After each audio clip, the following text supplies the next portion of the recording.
मैं गीता इसलिए नहीं पढ़ता क्योंकि गीता जातिवाद को बढ़ावा देती है।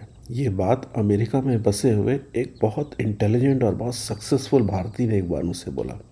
और जब उन्होंने मुझसे ये बोला तो मैंने उनसे पूछा कि अच्छा कौन सी बात है गीता में जो जातिवाद को बढ़ावा देती है। तो उन्होंने बोला कि मुझे नहीं पता, बस मुझे ये पता है कि गीता में ऐसी बातें हैं। और तभी मैंने डिसाइड किया कि मैं एक ऐसा वीडियो बनाऊंगा गीता से लेकर जिसमें मैं बताऊंगा कि गीता में जातिवाद से जुड़ी हुई क्या बातें हैं।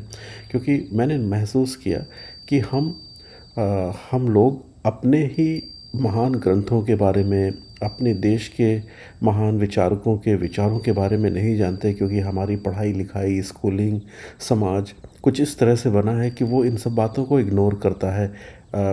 गरीबी से उठता हुआ एक देश है हमारा, और शायद ज़्यादा फोकस हमारा नौकरी जॉब और पैसे कमाने की तरफ है, और लोगों को इस तरह की बातें अपने धार्मिक ग्रंथों के बारे में, अपने महान स्पिरिचुअल बुक्स और थॉट प्रोसेस के बारे में ज़्यादा जानकारी नहीं है जब तक कि कोई खुद जाकर उसको ना ढूंढे।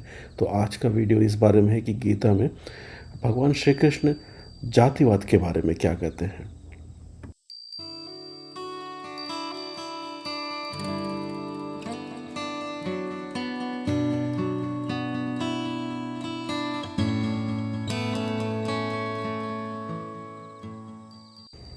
तो सबसे पहले भगवान श्री कृष्ण गीता में अध्याय 4 के श्लोक 13वें में कहते हैं कि मैंने ही समाज के 4 विभाग रचे हैं, परंतु इसे प्रकृति के तीनों गुणों और उनसे संबंध कर्म के अनुसार रचे हैं। कहने का मतलब है कि भगवान बोलते हैं कि मैंने जो इंसान के गुण हैं उसके आधार पर ये कहा कि इंसानों को 4 विभागों में बांटा जा सकता है। यहाँ पर ये नहीं कहा जा रहा है कि ये जन्म के आधार पे है या किसी और आधार पे। ये जो इंसान का स्वभाव है, तो इंसान के 3 गुण या उनका स्वभाव कैसा है, भगवान बोलते हैं और दूसरे श्लोक में बताते हैं कि 3 तरह के गुण होते हैं, सतगुण रजगुण और तमगुण। सतगुण वो है जहाँ पर इंसान की अच्छाई सामने आती है, जैसे कि दूसरों के साथ अच्छा व्यवहार करना, भक्ति करना, सच बोलना, हमेशा धर्म के साथ खड़े होना, वो सतगुण है। जो हमारी सोल, हमारी आत्मा की जो अंदर की सुंदरता है, वो सतगुण है। फिर रजगुण वो है जो मेटेरियलिस्टिक है, जहाँ पे डिज़ायर है, जहाँ पे फल की इच्छा है। जैसे कि हमने एक उद्देश्य को सामने रखकर कुछ पाने की कोशिश करी, एक बिज़नेस करके पैसा कमाना चाहा, एक युद्ध करके कुछ कुछ किसी राज्य को जीतना चाहा, वो सब रजगुण है। और तमगुण वो है जहाँ पर ज्ञान का अभाव है, जहाँ पर ज्ञान नहीं है, वो तमगुण है। जैसे जानवरों का जो जीवन है, जिनकी consciousness level human consciousness level जैसी नहीं है। तो अगर एक जानवर आता है और वो आपको काट लेता है, तो वो किसी पाप का दोषी नहीं है, वो तमगुणी है, क्योंकि उसको पता नहीं है। तो ये 3 प्रकार के गुण इंसान में भी होते हैं। आपको ऐसे इंसान मिल जाएंगे जो बहुत सद्गुणी हैं, जो बहुत मीठा बोलते हैं, जिनके साथ मिलकर अच्छा लगता है, दो कुछ समय उनके साथ गुजारने पे मन को शांति मिलती है। फिर ऐसे भी मिल जाएंगे, ज़्यादातर ऐसे इंसान मिलते हैं जो हमेशा रुपए पैसे धन दौलत पद प्रतिष्ठा इनकी बात करेंगे। ये रजगुण है, यही समाज में ज़्यादा होता है। फिर कुछ ऐसे भी लोग होते हैं समाज में जो तमगुणी होते हैं। अपराधियों को आप तमगुणी में रख सकते हैं, जिनको पता नहीं कि वो क्या कर रहे हैं, छोटी छोटी चीज़ों के लिए किसी को मार देंगे, मारपीट करेंगे, जान ले लेंगे, तो वो तमगुण होता है। तो ये तीनों चीज़ें हर इंसान में होती है। किसी एक इंसान में कोई एक चीज़ थोड़ी ज़्यादा हो सकती है, थोड़ी कम होती है, लेकिन ये तीनों चीज़ें सभी इंसानों में होती हैं। और इस आधार पर भगवान बोलते हैं कि मैंने समाज के विभागों की रचना करी है। अब किसके अंदर किस प्रकार के गुण ज़्यादा है, उसको उस तरह से काम करना होगा। तो ये बिल्कुल वैसे ही है जैसे कि आप एक जॉब इंटरव्यू में जाते हैं या किसी कंपनी की जॉब रिक्वायरमेंट को मीट करने की कोशिश करते हैं, तो वो कंपनी आपका एप्टीट्यूड देखती है। गुण का मतलब एप्टीट्यूड है, आपका एप्टीट्यूड क्या है। अगर उस कंपनी को उस कंपनी को कुछ ऐसा काम चाहिए जिसमें बहुत ज़्यादा लॉजिकल एबिलिटी, तर्क वितर्क करने की क्षमता चाहिए, तो वो देखेंगे कि आपके अंदर उस तरह की शक्ति कितनी है। या अगर उसमें आपको बहुत फिज़िकल वर्क करना है, तो आपकी शारीरिक शक्ति, शारीरिक क्षमता को देखेंगे। तो ये गुण है जो भगवान ने दिया है। किसी के अंदर ऐसा गुण होता है, किसी के अंदर दूसरे तरह का गुण होता है। तो भगवान ने बोला मैंने समाज को 4 विभागों में बांटा, जो लोगों के गुणों के आधार पर है, और उस गुण के आधार पर जो इंसान काम करता है। तो अब हम अगला श्लोक देखते हैं। तो अगले श्लोक में चैप्टर 18 के 41वें श्लोक में भगवान बोलते हैं कि हे अर्जुन, ब्राह्मण, क्षत्रिय, वैश्य और शूद्रों में प्रकृति के गुणों के अनुसार उनके स्वभाव द्वारा उत्पन्न गुणों के द्वारा भेद किया जाता है। तो यहाँ पर भगवान बोलते हैं कि जो ब्राह्मण, शक्ति, क्षत्रिय, वैश्य और शूद्र हैं, उनमें इन्हीं प्रकृति के गुणों के द्वारा जो स्वभाव में परिवर्तन आता है और जो उनके गुण बनते हैं या एप्टीट्यूड बनता है, उनके द्वारा ही भेद करते हैं। यहाँ पर इस श्लोक में भी भगवान ये नहीं बोलते कि कोई किसी से ऊपर, कोई किसी से नीचे है। भगवान ये बोलते हैं कि ये स्वभाव है, जो गुण है उससे स्वभाव बनता है और उस स्वभाव के अनुसार इंसान चारों में से किसी एक प्रकार में फिट हो जाते हैं। अब हम अगला श्लोक देखते हैं। तो चैप्टर 18 के 42वें श्लोक में भगवान ब्राह्मणों के गुणों के बारे में बताते हैं। तो वो बोलते हैं कि ब्राह्मण वो है जिसके अंदर शांति, प्रियता है, आत्मसंयम है, तपस्या है, पवित्रता, सहिष्णुता, सत्यनिष्ठा, ज्ञान, विज्ञान तथा धार्मिकता, ये सारे स्वाभाविक गुण हैं और इसके आधार पर ब्राह्मण अपना कर्म करते हैं। तो अगर आज कोई बोले कि मैं जन्म से ब्राह्मण हूँ, तो इस बात का कोई मतलब नहीं है। अगर गीता के अनुसार देखें तो कोई ये नहीं बोल सकता मैं जन्म से ब्राह्मण हूँ।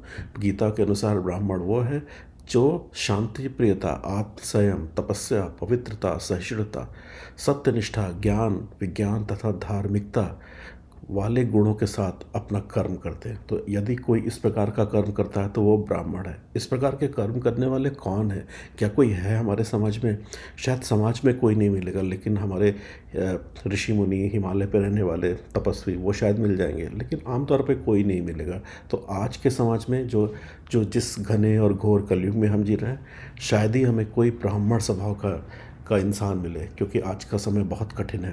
तो ये सारे गुण जो भगवान यहाँ पर बता रहे हैं, इनको लेकर एक व्यवहारिक जीवन जीना बहुत मुश्किल है। तो आज के समय ब्राह्मण जैसा बनना, ब्राह्मण जैसा कर्म, जैसा भगवान बोल रहे हैं कि ब्राह्मण इस प्रकार का कर्म करते हैं, ये बहुत ही मुश्किल है। और कोई अगर बोलता है कि मैं जन्म से ब्राह्मण हूँ, तो ये गीता के हिसाब से सही नहीं है। फिर वीरता, शक्ति, संकल्प, दक्षता, युद्ध में धैर्य, उदारता तथा नेतृत्व, ये क्षत्रियों के स्वाभाविक गुण हैं। भगवान ये बोलते हैं अगले श्लोक में, 18वें अध्याय के 43वें श्लोक में। तो अब ये गुण हैं जो हमारी फ़ौजें हैं, पुलिस, सीआरपीएफ, इस तरह की तमाम संस्थाएं और कॉमन लोग भी जब इन तरह के गुणों को दिखाते हैं, तो उस समय हम क्षत्रियों वाले गुण दिखाते हैं। जब हम लड़ते हैं, वीरता से लड़ते हैं, शक्ति दिखाते हैं, संकल्प और दक्षता के साथ अपने दुश्मन का सामना करते हैं, धैर्य और उदारता के साथ नेतृत्व करते हैं, तो ये क्षत्रियों के भी स्वाभाविक गुण, ये क्षत्रियों के गुण हैं। और ये हम सभी में होते हैं, किसी में ज़्यादा होते हैं। कोई आर्मी के लिए ज़्यादा फिट होता है। जब भारतीय सेनाओं के टेस्ट होते हैं, एप्टीट्यूड टेस्ट होते हैं, तो मुझे याद है मेरे समय में जब मैं और मेरे साथी टेस्ट देते थे, तो फ़ौज वाले एक एप्टीट्यूड टेस्ट लेते थे। वो देखते थे कि आप फ़ौज को जिन स्थितियों का सामना करना पड़ता है, उन स्थितियों में आप उन स्थितियों को क्रिएट करते थे, एक सिमुलेट करते थे। और वो ये टेस्ट करते थे कि हम उन स्थितियों में हम सभी एप्लीकेंट्स किस तरह से रिएक्ट करेंगे, और उस टेस्ट के बेसिस पे वो चूज़ करते थे कि अच्छा ये बंदा सही है, ये फ़ौज के लिए में ऑफिसर बनने के काबिल है, ये नहीं है। तो मेरा एक फ्रेंड जो एयरफोर्स पायलट के टेस्ट पर पहुंचा था, उसने बताया कि वो एक फ्लाइंग सिमुलेशन का भी टेस्ट हुआ था उसका, जहाँ पर उसको बहुत सारे क्विक एक्शंस लेने थे, बहुत जल्दी जल्दी कुछ चीज़ें लेनी थी। क्योंकि जब आप हवाई जहाज़ चला रहे हैं, जो फाइटर प्लेन्स होते हैं, वो जो बहुत तेज़ी से, बहुत सुपर स्पीड में और थोड़ी धरती से ज़्यादा ऊपर नहीं बल्कि काफ़ी नीचे चलते हैं, वहाँ पर बहुत जल्दी जल्दी फैसले लेने होते हैं। क्योंकि अगर थोड़ी भी डिले हुई तो एयरक्राफ्ट को या तो एनिमी मार देगा या नीचे गिर जाएगा, लड़ जाएगा। तो वो यही एप्टीट्यूड टेस्ट है और यही एप्टीट्यूड है जो भगवान बात कर रहे हैं कि किसी में इस तरह का भगवान ने एप्टीट्यूड दिया है, तो फिर वो इस तरह के कामों के लिए फिट है। तो अब कोई बोले कि मेरे पापा क्षत्रिय थे इसलिए मैं भी क्षत्रिय हूँ, तो ये कहने को कोई भी कुछ कह सकता है, लेकिन गीता के हिसाब से ये सही नहीं है। गीता के हिसाब से वो क्षत्रिय है जो क्षत्रियों वाले गुण दिखाता है, जैसा कि अभी अभी हमने देखा। अब इसके अगले श्लोक में वैश्य और शूद्र की बात करते हैं भगवान। तो जैसा कि यहाँ लिखा हुआ है, भगवान बोलते हैं कि वैश्य वह है जो कृषि करता है, गौ रक्षा करता है तथा व्यापार करता है। तो ये बात सोचने वाली है कि उस समय बहुत हज़ारों साल पहले कृषि करना और एक बिज़नेस था, आज भी बिज़नेस है। व्यापार करना तो व्यापार का मतलब बिज़नेस ही होता है, लेकिन गो रक्षा की भी बात कर रहे हैं भगवान यहाँ पर। आज के मॉडर्न टाइम में हम गो रक्षा को, गायों की रक्षा को वैश्य से नहीं जोड़ते हैं, लेकिन भगवान ऐसा बोल रहे हैं। शायद उस समय जो जानवरों की और गायों की ट्रेडिंग होती थी, तो हो सकता है उस ज़माने में वैश्य लोग गायों को रखते हों, उनको पालते पोसते हों और उनकी ट्रेडिंग करते हों, बिज़नेस करते हों। तो भगवान ये बोलते हैं कि कृषि करना, गोरक्षा, व्यापार, कहने का मतलब है किसी भी तरह का बिजनेस करना वैश्यों का स्वाभाविक कर्म है। अब अगर हम इसको, इस एप्टीट्यूड को देखें, इस गुण को देखें, तो मैं जानता हूँ, मेरे बहुत से मित्र हैं, मेरे जानने वाले बहुत सारे हैं, वो कुछ भी कर लें, वो हमेशा बिजनेस की बात सोचते हैं। उनका मन में चैन नहीं होता। वो नौकरी कर रहे हैं, अच्छे पैसे कमा रहे हैं, लेकिन मन किसी काम में लगता है। वो चाहते हैं कि मैं कुछ अपना शुरू कर दूं। और मेरे कुछ एक मित्रों ने अपना बिज़नेस शुरू किया और आज कई सालों के बाद उनके बहुत बड़े बिज़नेस हैं, मल्टीपल करोड़्स में उनके रेवेन्यूज़ हैं। तो तो ये जो एप्टीट्यूड है, मेरा एक मित्र था, उसने करीब 10 साल पहले अपनी एक हाई पेइंग जॉब छोड़ दी थी। बैंगलोर में एक सॉफ्टवेयर बिज़नेस खोला था। अभी करीब 10 साल के बाद मैं उससे मिला, तो वो एक बहुत बड़ा आदमी बन चुका था। उसके पास बहुत ज़्यादा पैसे थे, उसकी एक मर्सिडीज़ कार थी, उसके कई सारे घर थे। क्योंकि वो उसी बिज़नेस के लिए ही बना था। वो जॉब में उसका मन नहीं लगता था, हालाँकि जॉब में भी वो one of the best performer था। तो ये जो एप्टीट्यूड है, ये भगवान ने डाला उसके अंदर। भगवान बताते हैं कि मैंने ही ये गुण डाले। तो ये एप्टीट्यूड था उसके अंदर, वैश्य का एप्टीट्यूड था। उसने अपना नौकरी छोड़ी, अच्छी नौकरी छोड़ी, बिज़नेस किया। और ऐसे हज़ारों उदाहरण हैं हमारे समाज में, सारी दुनिया में, कि लोग अपना काम छोड़कर, जो कुछ भी कर रहे हैं छोड़कर जाते हैं, एक बिज़नेस सेटअप करते हैं और वो आगे जाते हैं, क्योंकि वो अपने दिल की आवाज़ सुनते हैं और अपने एप्टीट्यूड के हिसाब से काम करते हैं। तो अब अगर कोई बोले कि मैं वैश्य समाज से आता हूँ इसलिए मैं वैश्य हूँ, तो फिर वो कुछ भी कह सकता है, लेकिन वैश्य वही है जो जिसके अंदर बिज़नेस का एप्टीट्यूड है। और फिर आती आती है बात शूद्र की। ये सबसे इम्पॉर्टेंट बात है, क्योंकि आज के समाज में शूद्र एक गंदा शब्द हो गया है। शूद्र का मतलब कोई बहुत नीचा, गिरा हुआ, खराब, छूना नहीं चाहिए, बहुत गंदा, उस तरह का। लेकिन भगवान ऐसा कुछ नहीं बोलते हैं। शूद्र जैसे ABCD है, सो शूद्र इज़ अनदर लेटर। यहाँ पर जैसे ब्राह्मण, क्षत्रिय, वैश्य और शूद्र, ये एक अनदर कैटेगरी है। किसी कंपनी में जैसे HR होता है, मार्केटिंग होता है, सेल्स होता है, इंजीनियर्स होते हैं, तो शूद्र इज़ अनदर कैटेगरी। तो भगवान बोलते हैं शूद्रों का गुण है कर्म करना, श्रम करना और अन्य की सेवा करना। अगर आज के समाज में देखें, हम में से ज़्यादातर लोग वर्किंग क्लास होते हैं। हम किसी के साथ, किसी के बिज़नेस में काम करते हैं, किसी के लिए काम करते हैं। तो हम गीता के अनुसार हम शूद्र की श्रेणी में आते हैं। मैं एक कंपनी में काम करता हूँ तो मैं शूद्र हूँ, क्योंकि मैं श्रम करता हूँ और मेरे मालिक की सेवा करके उस तरह का कर्म करता हूँ और उससे अपने जीवन के लिए पैसे कमाता हूँ। और हम सब आज के समय में ज़्यादातर लोग इसी कैटेगरी में आते हैं। शायद पहले भी आते होंगे, लेकिन हज़ारों साल पहले जो लोग किसी की सेवा करते होंगे, उनकी स्थितियाँ अलग होती होंगी, क्योंकि बहुत हज़ार साल पहले जब सबके पास खेती होगी या छोटे छोटे यूनिट्स होंगे, तो किसी को किसी की सेवा करने की आवश्यकता नहीं पड़ती होगी। जब कोई किसी की सेवा करता होगा तो वो होगा जिसकी स्थिति बहुत ख़राब होती होगी। शायद वहीं से जो आज की कास्टिज़्म, आज का जातिवाद है, उन्हीं सब से शुरू हुआ होगा। लेकिन भगवान ऐसा नहीं कहते। भगवान कहते हैं ये चौथी कैटेगरी है जो किसी की सेवा करती है और उससे अपना जीवन चलाती है। ये भगवान ये भी नहीं कहते कि ये कैटेगरी किसी से नीचे है या किसी से ऊपर है। तो भगवान का बिल्कुल बिल्कुल क्लियर 4 डिवीज़न है। और जब मैं ये वीडियो के बारे में सोच रहा था, तो मुझे गेम्स की भी याद आई। मैं कई सॉफ्टवेयर गेम्स खेलता था, जिसमें एक सिटी बनाते थे, एक एम्पायर बनाते थे, और उस एम्पायर में भी कुछ कैटेगरीज़ होती थी। जैसे कि कुछ सोल्जर्स रखने होते थे, क्योंकि जो दूसरे एम्पायर है वो आप पे अटैक करेंगे और आपका एम्पायर चला जाएगा, तो वो क्षत्रिय थे। फिर कुछ प्रीस्ट रखने होते थे, चर्चेज़ और टेम्पल्स बनाने होते थे। फिर इस तरह से कुछ लोग फार्मर्स होते थे या ट्रेडिंग करते थे, तो वैश्य हो गए। फिर कुछ लोग होते थे जो बाकी चीज़ें करते थे, जो सेवा करते थे, वो शूद्र हो गए। तो आई थिंक ये जो 4 डिवीज़न है, ये बहुत नेचुरल 4 डिवीज़न है कहीं पर भी। अब इस ब्रॉड आइडिया को लेकर हम इंसान का मन लालच से और गंदगी से भरा हुआ, हमने अपने समाज को एक अलग तरीके से बनाया, जैसा मुझे समझ में आता है। क्योंकि गीता में बिल्कुल बिल्कुल एक अलग ही बात करी गई है इन चार डिवीज़न को लेके। ये कोई जाति नहीं है, ये गीता एप्टीट्यूड की बात कर रही है। आपका जो एप्टीट्यूड है आप वो करो। अगर मैं अपने आप को देखूं, मेरा एप्टीट्यूड बिज़नेस करने का नहीं है, मुझसे बिज़नेस होता नहीं है। मेरा एप्टीट्यूड क्षत्रिय वाला भी नहीं है, मुझसे उस तरह की चीज़ें नहीं है मेरे अंदर, जैसे कि मैं जाकर किसी से संघर्ष करूं या लड़ाई करूं या उस तरह की एग्रेसिवनेस दिखाऊं। मेरा एप्टीट्यूड काफ़ी हद तक शूद्र का है, जहाँ पे मैं किसी एम्प्लॉयर के साथ काम करता हूँ और अपना जीवन चलाता हूँ, और कुछ हद तक ब्राह्मण का है, क्योंकि मुझे गीता पढ़ना अच्छा लगता है, मुझे इस तरह के शास्त्रों का अध्ययन करना अच्छा लगता है। तो मेरी पर्सनालिटी में शूद्र और ब्राह्मण का के एप्टीट्यूड का ज़्यादा डोमिनेंस है compare to all rest to.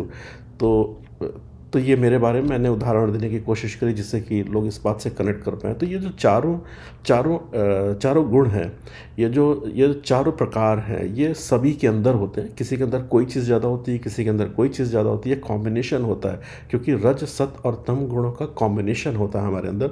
उस कॉम्बिनेशन के हिसाब से हमारा स्वभाव बनता है, और उस स्वभाव के हिसाब से जो स्वभाव डोमिनेटिंग स्वभाव होता है, हम उस स्वभाव के हिसाब से उस वर्ण में चले जाते हैं। तो बस गीता यही बोलती है जाति के बारे में, एक्चुअली जाति नहीं, वर्ण के बारे में गीता इतना ही बोलती है। और ये इसमें कहीं पर भी कुछ ऐसा नहीं है जो आज की प्रैक्टिस से जुड़ा हो। इसमें कहीं पर भी किसी को नीचा दिखाने की बात नहीं है, ऊपर रखने की बात नहीं है। और एक नेचुरल डिवीज़न है, जैसे कि कहीं पर भी होता है, एक नेचुरल डिवीज़न है। फिर इस अगले श्लोक में भगवान एक सलाह देते हैं। ये श्लोक एक एडवाइस की तरह से भगवान ये बोलते हैं कि आपका जो एप्टीट्यूड है, आपको उसी दिशा में काम करना चाहिए, चाहे आप कितने भी त्रुटिपूर्वक कर रहे हो। क्योंकि जब आप एप्टीट्यूड के हिसाब से काम को चूज़ करते हैं तो आप दूसरों के अपेक्षा श्रेष्ठ काम करते हैं, आप बेटर करते हैं। और ये भी भगवान बोलते हैं कि जब आप अपने स्वभाव के अनुसार काम करते हैं तो आप पाप से प्रभावित नहीं होते हैं। तो इसका कहने का मतलब है, जैसे कि हम आज के समाज में देखते हैं, बहुत से लोगों को देखते हैं कि वो एक फील्ड में काम कर रहे थे, कहीं पे नौकरी कर रहे थे, और फिर उन्होंने छोड़ दिया क्योंकि उनको एक्टिंग करना अच्छा लगता था। तो अमिताभ बच्चन का एग्जांपल है, जो कहीं नौकरी कर रहे थे लेकिन मन नहीं लगता था, एक्टिंग करना चाहते थे, और जब एक बार एक्टिंग में आए तो फिर आसमान को छू लिया। बहुत से लोग ऐसे हैं आज के समय में। मैं एक डीएम का सुन रहा था, जो वैसे तो डीएम थे लेकिन उनको स्पोर्ट्स में बहुत शौक था, और वो बिना किसी को बताए ऑफिस में छुट्टी लेकर चले गए, ऑफिस से चाइना चले गए। वहाँ पर उन्होंने एक चैम्पियनशिप खेली और वहाँ से सिल्वर जीत के आ गए। उनका एप्टीट्यूड स्पोर्ट्स में था। तो भगवान ये बोलते हैं कि आप कुछ भी करो, सब ठीक है, लेकिन आप अपने एप्टीट्यूड के हिसाब से काम करो, भले ही उसको त्रुटिपूर्वक करो। क्योंकि जब आप एप्टीट्यूड के हिसाब से काम करते हो, अपने स्वभाव के हिसाब से काम करते हो, तो वो अच्छा होता है, दूसरे प्रकार के कर्मों से अच्छा होता है। मैंने इस बात को, मैं कई पश्चिमी देशों में और यूनाइटेड स्टेट्स में रहा और घूमा हूँ। मैंने इस चीज़ को पश्चिमी देशों में बहुत देखा है। तो मैंने देखा कि जब हमारे बच्चे एलिमेंट्री स्कूल में पढ़ रहे थे और मिडिल स्कूल में आए, तो स्कूल का एक सिस्टम ऐसा था कि वो बच्चों का एप्टीट्यूड चेक करना चाह रहे थे। वो धीरे धीरे देखते थे कि बच्चे को किस दिशा में ज़्यादा अच्छा लगता है। वो दिशा कुछ भी हो सकती है, कहानी कविता लिखना, स्पोर्ट्स खेलना, साइंस, मैथ्स, कुछ भी। और अगर स्कूल को ये बात समझ में आती थी बच्चा इस एप्टीट्यूड का है, तो उस दिशा में उसको ले जाने की कोशिश करते थे। और हम जानते हैं कि पश्चिमी देशों में आज का जो वेस्टर्न वर्ल्ड है, इसने हर दिशा में बहुत ज़्यादा तरक्की करी है। आप साइंस के रिसर्चेस को ले लो, आप मूवी मेकिंग को ले लो, आप लिटरेचर को ले लो, आप स्पोर्ट्स को ले लो, आप वेपन बनाने को ले लो, आप किसी भी चीज़ को ले लो। उन्होंने बहुत तरक्की करी क्योंकि उन फील्ड्स में वो लोग गए जिनको अच्छा लगता था। मुझे याद है, एक बार मैं स्विट्ज़रलैंड में ज़्यूरिख गया था, और मैं ज़्यूरिख यूनिवर्सिटी गया था। ज़्यूरिख यूनिवर्सिटी जब मैं गया तो मैंने बड़ा नाम सुना था, तो मैं गया, मैंने देखा उसका कैंपस तो बहुत छोटा है। इंडिया में शायद बहुत सारी यूनिवर्सिटीज़ उतनी बड़ी है, उससे भी बड़ी है।